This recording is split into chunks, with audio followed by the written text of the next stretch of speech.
Hello guys, welcome to only my talks. ఈ వారం బరిలో ఎన్టీఆర్ దేవరా ఉండటంతో ఇక్కడ మరో చిత్రం ఏది రిలీజ్ కాలేదు.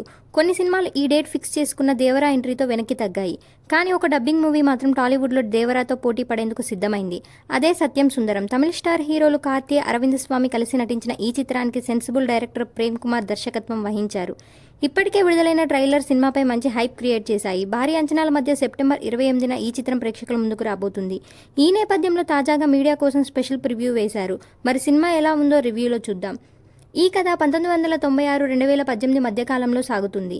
రామలింగం జయప్రకాష్ ఇంట్లో ఆస్తి తగాదాలు వస్తాయి. దీంతో పూర్వీకుల నుంచి వచ్చిన ఇంటిని, సొంత ఊరిని వదిలి కొడుకు సత్యమూర్తి అలియస్ సత్యం అరవింద్ స్వామి భార్యతో కలిసి వైజాగ్కి వెళ్తాడు. 22 ఏళ్ల తర్వాత బాబాయ్ కూతురు భువన పెళ్లి కోసమై సత్య మళ్లీ తన సొంతూరు వెళ్లాల్సి వస్తుంది. అయిష్టంతో సత్య ఊరికి వెళ్తాడు. తనకు ఇష్టమైన చెల్లి భువన పెళ్లిలో కనబడి వెంటనే వైజాగ్కి తిరిగి వద్దామనుకుంటాడు. అయితే పెళ్లిలో బావ అంటూ ఒక వ్యక్తి కార్తీ వచ్చి సత్యను ఆప్యాయంగా పలకరిస్తాడు. అతను ఎవరో సత్యకు తెలియదు. ఈ విషయం తెలిస్తే బాధపడతాడని తెలిసిన వ్యక్తిగానే ప్రవర్తిస్తాడు. ఆ వ్యక్తి చెప్పే చిన్ననాటి విషయాలేవి గుర్తుకు రాకుండా ఏదోలా మేనేజ్ చేస్తూ ఉంటాడు. తాను వెళ్లాల్సిన బస్ మిస్ అవ్వడంతో ఓ రాత్రంతా ఆ వ్యక్తి గడపాల్సి వస్తుంది. ఆ వ్యక్తి పరిచయంతో సత్య జీవితంలో వచ్చిన మార్పులు ఏంటి, పేరు కూడా తెలియని వ్యక్తి చూపించే అతి ప్రేమకు సత్య ఎలాంటి ఇబ్బందులు ఎదుర్కొన్నాడు, అసలు ఆ వ్యక్తి పేరు సుందరం అని సత్యకి ఎప్పుడు ఎలా తెలిసింది, సత్యాన్ని సుందరం అంత ఆప్యాయంగా చూసుకోవడానికి గల కారణం ఏంటి, సత్యతో సుందరానికి ఉన్న అనుబంధం ఏంటి అనేది తెలియాలంటే సినిమా చూడాల్సిందే. సహజత్వం ఉట్టిపడేలా తెరకెక్కే చిత్రం ఏ భాషలోనైనా విజయం సాధించడం తథ్యం. ఈ విషయం డైరెక్టర్ ప్రేమ్ కుమార్కి బాగా తెలుసు. అప్పుడు 96, ఇప్పుడు సత్యం సుందరం. ఈ రెండు సినిమాల కథలు న్యాచురల్గా ఉంటాయి.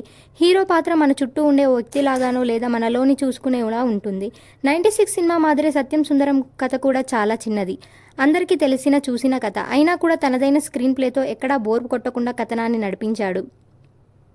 ఇది సినిమాలాగా కాకుండా ఎవరో మన ఆత్మీయులను చూస్తున్నట్లుగా వాళ్ళ జీవితాల్లో జరిగే ప్రతి సంఘటన మనకే జరిగిన అనుభూతిని కలిగిస్తుంది. సినిమా ప్రారంభమైన కాసేపటికి మనం కార్తీ, అరవింద్ స్వామి పాత్రలతో కనెక్ట్ అయిపోతాం.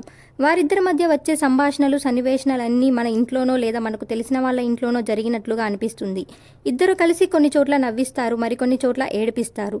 స్క్రీన్ మీద పండించిన ఎమోషన్ సీట్లలో ఉండే ప్రేక్షకుడికి కన్నీళ్లు పెట్టుకుంటాడు.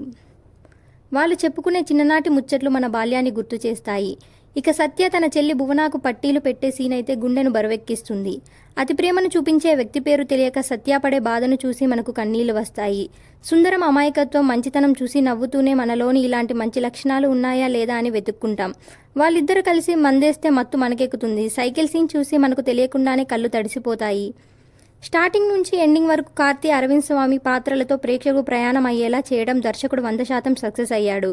అయితే ప్రేమ్ కుమార్ మీద ఉన్న ఏకైక కంప్లైంట్ నరేష్న మరీ స్లో ఉండటం. సినిమా నిడివి చాలా ఎక్కువ, అందుకే కొన్ని చోట్ల సాగదీతగా అనిపిస్తాయి. ఇంకా ఎవరెలా చేశారనే విషయానికి వస్తే ఈ సినిమాలో నటించిన కార్తీ, అరవింద్ స్వామి ఇద్దరు బడా హీరోలే. కానీ ఆ ఇమేజ్ మాత్రం తెరపై ఏమాత్రం కనిపించదు. తెరపై మనకు సత్యం సుందరం పాత్రలే కనిపిస్తాయి. కానీ ఎక్కడా కార్తీ, అరవింద్ స్వామి గుర్తుకురారు. ప్రేమ్ కుమార్ రాసిన సహజ కథకు తమదైన సహస నటనతో ఇద్దరు న్యాయం చేశారు. ఎమోషనల్ సీన్లలో ఇద్దరు పోటీపడి నటించారు. ఇక కార్తీ అయితే తన అమాయకత్వపు నటనతో కొన్ని చోట్ల నవ్వించాడు. కిరణ్, దివ్య, జయప్రకాష్ పాటు మిగిలిన నటీనటులు తమ పాత్రలకు పరిధి మేర చక్కగా నటించారు. సాంకేతికంగా సినిమా చాలా బాగుంది. సంగీత దర్శకుడు గోవింద్ వసంత్ మరోసారి తనదైన మ్యూజిక్ మ్యాజిక్ క్రియేట్ చేశాడు. అతను అందించిన నేపథ్య సంగీతం సినిమా స్థాయిని పెంచేసింది. సినిమాటోగ్రాఫర్ మహేంద్రన్ జయరాజు పనితీరు చాలా బాగుంది.